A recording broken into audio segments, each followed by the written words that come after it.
Olá, gravando esse vídeo para fazer uma rápida introdução a esse projeto, né, que é um gerador de perguntas automáticas. Então, a ideia é fazer uma prova de conceito de como seria uma plataforma simples onde uma pessoa pudesse entrar com o conteúdo de uma aula e a partir daí gerar perguntas de múltipla escolha. Na ideia original do projeto, era, era que ele pudesse tanto rodar localmente quanto rodar em nuvem a partir de soluções de LLM, de API. Eu vou mostrar que na prática eu só consegui entregar essa parte por enquanto, mas é relativamente fácil estender para essa parte daqui. Eu vou passar pelo README na sequência, mas eu queria antes rodar o projeto aqui e poder mostrar para vocês, enfim, para desde o princípio a gente saber do que a gente está falando. Então é um projeto baseado em Docker, né? Você roda ele a partir de um Docker Compose. Aqui no Portainer dá para ver os containers, então são só dois containers. Um container é engine de LLM, que funciona localmente, o outro é o container da aplicação em si. E aí acessando essa OLR, né, essa porta 8501, a gente vai ter acesso à interface do projeto. A interface foi feita a partir da biblioteca do Python Streamlit. Aqui eu posso adicionar uma aula, então eu criei aqui um exemplo de aula, uma aula sobre probabilidade. Então esse conteúdo ele pode ser tanto, você pode tanto subir como TXT, quanto pode copiar aqui. E aí assim que o container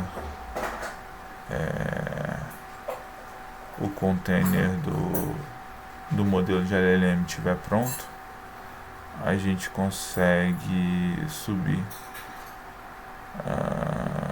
Acho que ele ainda está fazendo download ele leva mais ou menos um minuto, 2 minutos para subir esse container, então a gente pode rodar. Enquanto isso, falar um pouco sobre o projeto. Então, a primeira coisa que eu fiz, né, foi fazer a ideia do projeto, né? Então eu consolidei isso no README. Eu coloquei aqui como problemas e objetivos receber um TXT, gera perguntas com alternativa, mais gabarito, mais uma explicação. Eu queria fazer para esse problema uma solução baseada em LLM, e aí eu tinha a ideia de fazer uma coisa online e local. Eu queria fazer alguma coisa baseada em soluções gratuitas, né? Por isso que eu pensei a princípio em local, e eu queria explorar soluções gratuitas de LLM para deixar como referência aberto, né, para quem quisesse dar uma olhada e testar. Acabou que eu não tive tempo de olhar para isso, mas eu consegui fazer local, que deu bastante trabalho, então me orgulho bastante. Deixa eu só ver se já subiu. Acho que não. Tá. Aqui tem a ideia das telas, então basicamente duas telas, uma de upload e uma de resultado.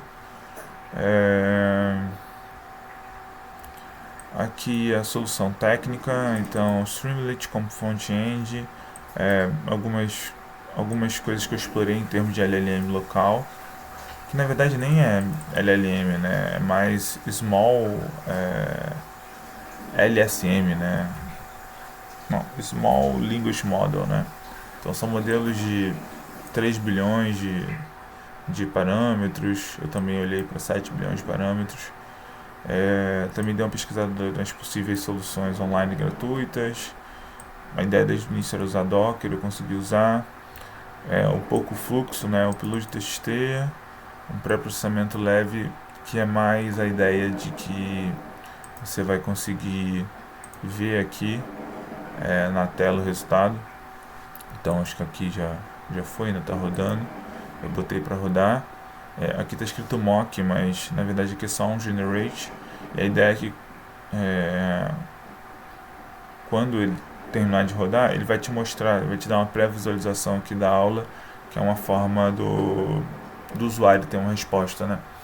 Então, adiantando que algum dos desafios dessa solução, mesmo rodando um modelo pequeno na minha máquina local, ele leva vários minutos para fazer a inferência, né? Então, eu otimizei bastante, mas mesmo assim não é uma solução prática, né? Se a gente usasse uma API externa, a gente teria resposta em questão de segundo, mas eu achei interessante ter essa oportunidade de você rodar um modelo local.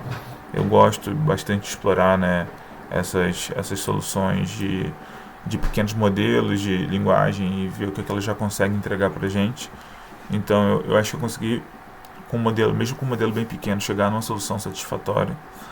Mas para rodar na minha máquina ele está levando em média 3, 4 minutos para fazer um processamento, né?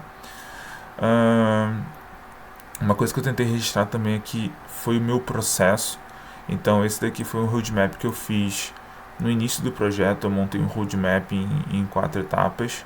Eu consegui chegar até o final da segunda etapa, trabalhando essa parte de Docker, deixando essa parte de Docker adiantada. Mas aqui tem outros pontos que eu gostaria de ter trabalhado, sobretudo heurísticas e métricas e testes, né? Essa parte daqui eu acho que eu gostaria até de ter entrado mais no detalhe, porque é um pouco da particularidade desse problema. Eu li alguns papers e algumas soluções para entender mais do problema de construção de pergunta a partir de conteúdo, mas acabei não conseguindo entrar tanto. Fiz algum levantamento de riscos e sugestões de mitigação. Então, problemas com API Free, tanto por isso que é importante ter uma coisa local, porque todas as APIs têm limite. Eu sabia que a questão da qualidade das alternativas era uma questão importante. Eu não consegui trabalhar ela diretamente para além da engenharia de prompts que eu fiz, mas eu estudei sobre. Se eu tivesse mais tempo, eu ia focar nessa parte. Tempo de inferência eu consegui reduzir bastante. Então, no início eu estava levando mais de 6 minutos. Eu estou fazendo, por exemplo, só uma questão de cada vez. Então vou mostrar aqui o resultado um pouco. Ele terminou de rodar, né? Levou uns minutinhos. Isso daqui é um preview do que a pessoa subiu. E aqui a gente tem se eu for aqui em resultado, o meu modelo gerou essa resposta aqui, né? Qual é a propriedade? Deixa eu aumentar um pouco. Qual é a propriedade da probabilidade que garante que a soma de duas probabilidades de eventos mutuamente exclusivos equivale ao resultado da probabilidade do evento resultante? A aditividade, que ele está dizendo, então essa marca aqui quer dizer a resposta que ele escolheu como certa. Normalização, não negatividade, independenciamento, né? E aqui eu tenho um pouco de uma explicação, né? Então, a propriedade aditiva garante que a probabilidade de eventos resultantes equivale à soma das probabilidades dos eventos individuais, né? E aí, se eu voltar aqui na minha aula, eu posso ver um pouco como é que isso aparece, né?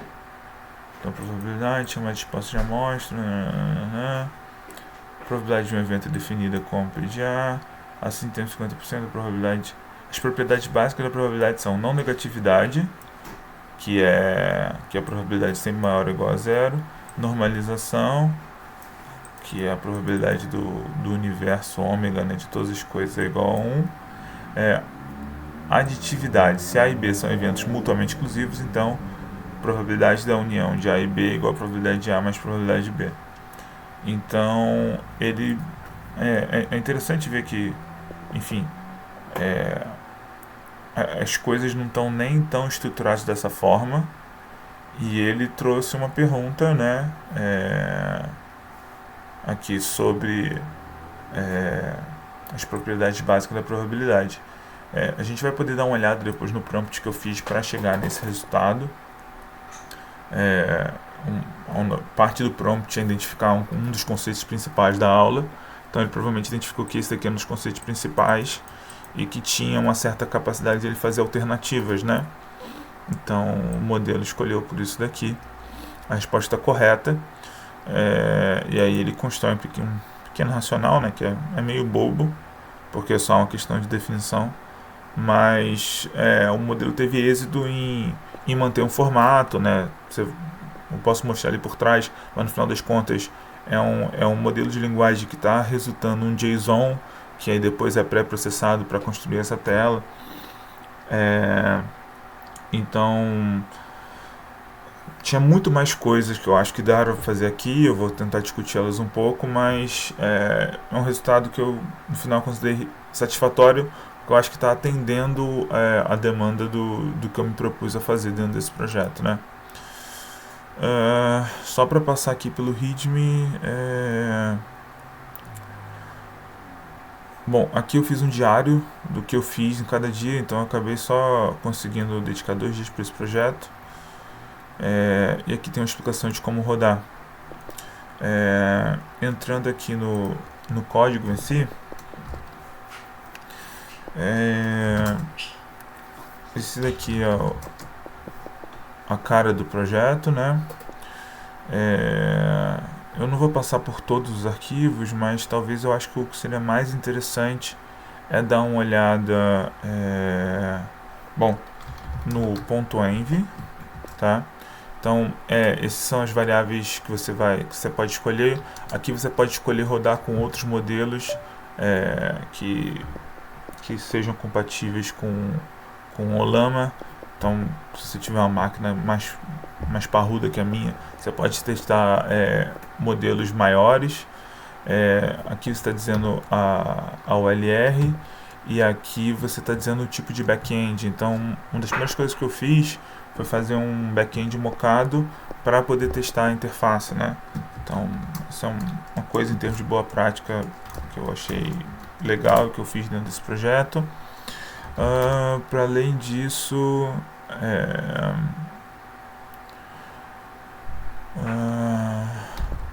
só passar talvez no Docker Compose rapidinho para mostrar os dois containers. Então esse daqui é o container da aplicação principal do Streamlit, e esse daqui é o container do Docker, o container do modelo. E aí eu acho que olhar o código, então app.py, esse daqui é o código da interface.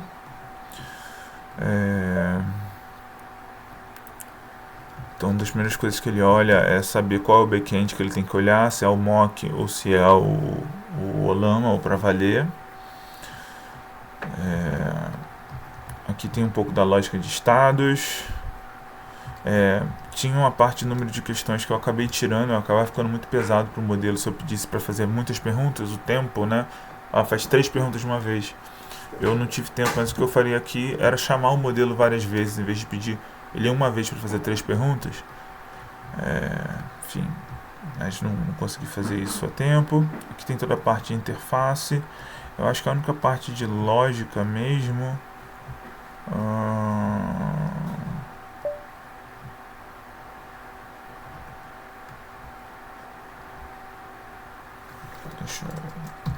Deixa eu achar aqui, back-end.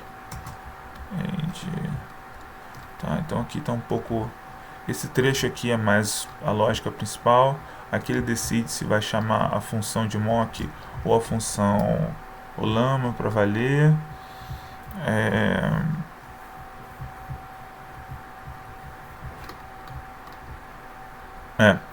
E aí a lógica principal está dentro desses generate questions, né?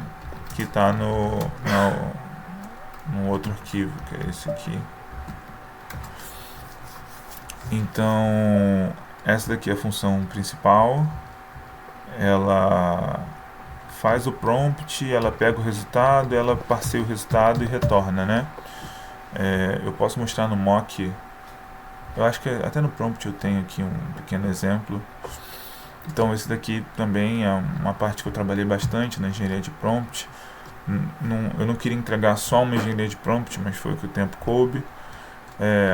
Para fazer esse prompt eu usei a metodologia STAR, que é contexto, tarefa, ação e resultado. Então eu fiz um trabalho, testei alguns prompts, esse aqui foi o que funcionou melhor, de forma consistente. Aqui está um pouco o formato de JSON esperado pela interface. A interface ela tem alguma flexibilidade para olhar outros formatos, mas esse daqui é o formato principal, que é questão, opções, o index da resposta correta e o racional. Não vou ler o prompt aqui todo, mas eu acho que basicamente é isso, né? Então, isso é um pouco do projeto. Aqui tem um pouco do trabalho que eu fiz para chegar nesse resultado e também um pouco da visão do que eu gostaria de fazer, né? Acho que é isso. Obrigado.